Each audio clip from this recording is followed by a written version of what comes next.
Morning, students.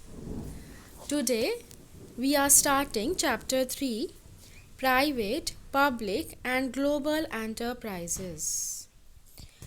Students, in this chapter now there are only two topics left: private and public enterprises.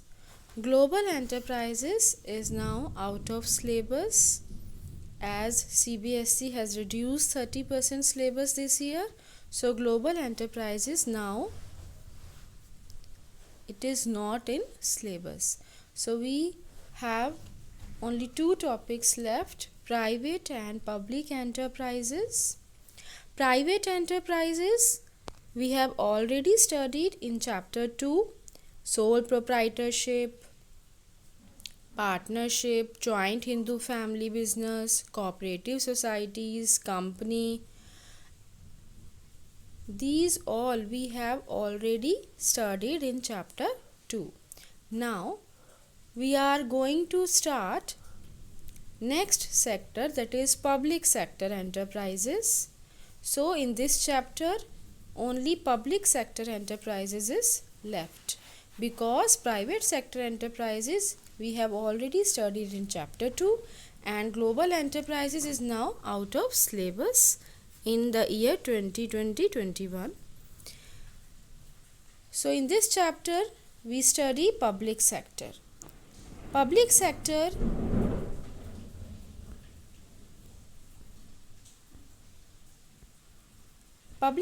Enterprises में यहाँ पर 3 classification हुआ है. First है departmental undertakings, second है statutory corporations जिसका एक और नेम है पब्लिक कॉरपोरेशंस, और थर्ड है government company. These 3 are the types of public sector enterprises. Public sector enterprises वो enterprises हैं जो owned and managed by central government और state government और by both होती हैं. तो it means अगर private individuals चला रहे हैं, जो हमने चैप्टर 2 में पढ़ा प्राइवेट एंटरप्राइजेस, जैसे सोल प्रोप्राइटरशिप पढ़ा, जॉइंट हिंदू फैमिली बिजनेस पढ़ा ना, कंपनी पढ़ा, ये सब प्राइवेट सेक्टर एंटरप्राइजेस हैं. अब पब्लिक सेक्टर एंटरप्राइजेस में कौन सी एंटरप्राइजेस आ गई? जो गवर्नमेंट ओन्ड हैं, मतलब जिसके ऑनर भी गवर्नमेंट है और जिसको मैनेज चला भी गवर्नमेंट रही है. सेंट्रल गवर्नमेंट की भी हो सकती हैं, स्टेट गवर्नमेंट की भी हो सकती हैं, सेंट्रल और स्टेट दोनों की भी हो सकती हैं. वो एंटरप्राइजेस कौन सी होती हैं? Public sector enterprises. इनका बेसिक पर्पस क्या होता है? सर्विसेज प्रोवाइड करना सोसाइटी को. तो इसमें सबसे पहला टाइप आता है डिपार्टमेंटल अंडरटेकिंग्स. डिपार्टमेंटल अंडरटेकिंग्स वो एंटरप्राइजेस हैं जो ओन्ड और मैनेज्ड बाय गवर्नमेंट होती हैं.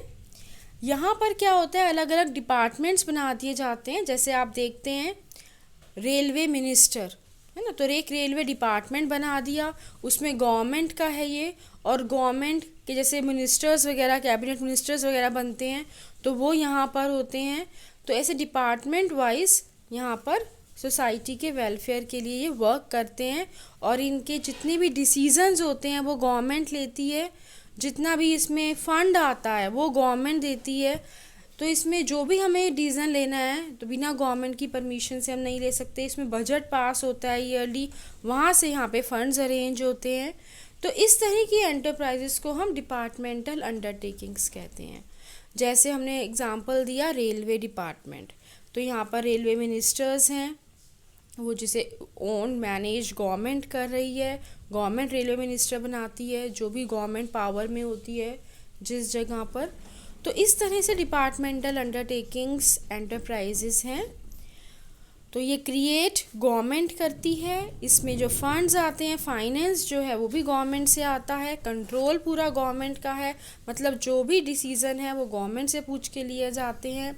इसके जो मैनेजर्स हैं जो इसको चला रहे हैं वो भी कौन है? गवर्नमेंट ऑफिशियल्स हैं, गवर्नमेंट सर्वेंट्स हैं, मतलब गवर्नमेंट जॉब जिसे हम कहते हैं ना, कि अगर मान लीजिए किसी की रेलवे डिपार्टमेंट में जॉब है तो कहेंगे इसकी गवर्नमेंट जॉब है.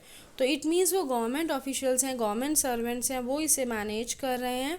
और ये किस में होता है? Control of a minister. जैसे रेलवे मिनिस्टर के कंट्रोल में रेलवे डिपार्टमेंट, इस टाइप से। इसके एग्जाम्पल्स क्या हैं? All India radio, Doordarshan, post and telegraph, Indian railway.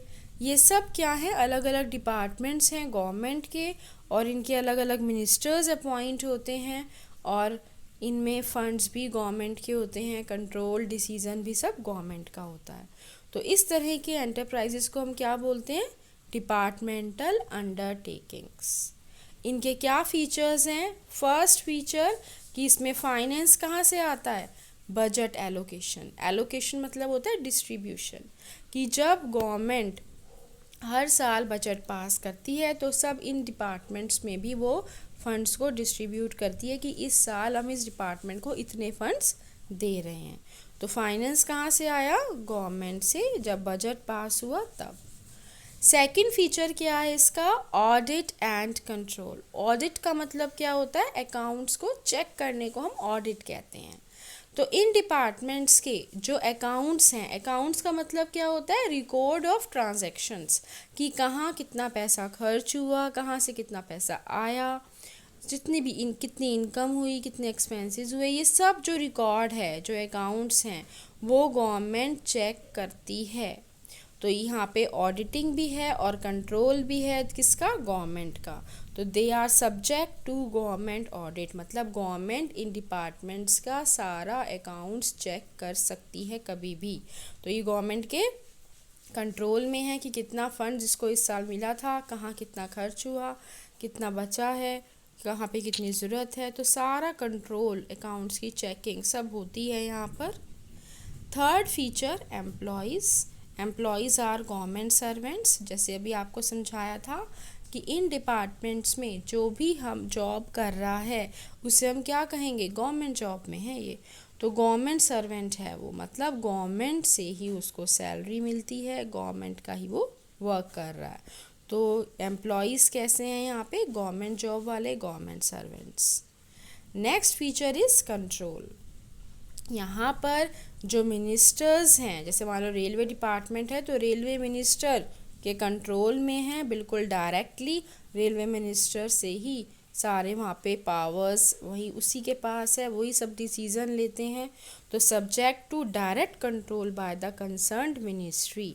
जो भी कंसर्न मिनिस्ट्री है, मान लीजिए कम्युनिकेशन डिपार्टमेंट है तो उसके जो मिनिस्टर्स हैं, या पोस्ट एंड टेलीग्राफ डिपार्टमेंट है तो उसके जो मिनिस्टर्स हैं, तो उनका डायरेक्ट कंट्रोल है उस डिपार्टमेंट पे। वहाँ पे कितने फंड्स आ रहे हैं, क्या डिसीज़न लिया जा रहा है। जैसे हम देखते हैं कोई भी रेलवे वगैरह में एक्सीडेंट हो जाता है ऑल ओवर इंडिया कहीं पर भी, तो रेलवे मिनिस्टर्स को पूछा जाता है, या कई बार देखते हैं रेलवे मिनिस्टर इस्तीफा दे रहे हैं, कई बार रेलवे मिनिस्टर ने उसमें ये कहा, तो डायरेक्ट किसके ऊपर बात आ जाती है? रेलवे मिनिस्टर पे, क्योंकि वो डिपार्टमेंट डायरेक्ट उनके कंट्रोल में है। Next feature is accountability. Accountability का मतलब क्या होता है? आंसरेबिलिटी। आंसरेबिलिटी मीन्स जवाबदेही, मतलब कुछ भी होगा तो आपको जवाब देना पड़ेगा, आप जिम्मेदार हो। तो यहाँ पे जैसे मान लीजिए रेलवे डिपार्टमेंट है तो रेलवे मिनिस्टर यहाँ पर उसकी अकाउंटेबिलिटी है, उसको जनता को जवाब देना पड़ेगा कि रेलवे में कुछ भी गड़बड़ होती है या कुछ भी अच्छा होता है। तो accountable to the ministry and the government, मतलब जो भी मिनिस्ट्री है, जो भी उस डिपार्टमेंट का जो मिनिस्टर है, जो गवर्नमेंट है, उसकी आंसरेबिलिटी है कि यहाँ पर वो जिम्मेदार है कि कुछ भी अच्छा हो रहा है उसके लिए भी और गलत हो रहा है तो उसके लिए भी। तो these are the features of departmental undertakings. Next